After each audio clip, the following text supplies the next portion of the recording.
Hello! In this video I will show you how to install ChatGPT Widget on REALME 14T.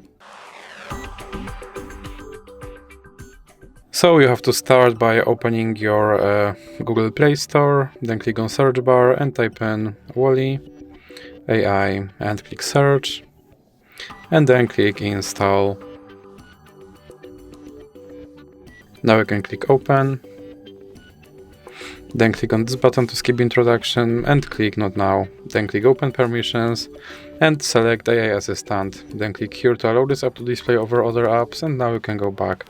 Then go back again and click start. And as you can see right here there is my ChatGPT widget, and I can open him and I can tell him to do something.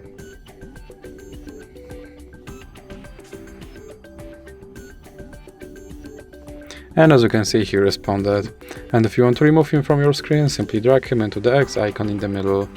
So that's it for this video. If you liked it, please remember to leave a like and subscribe.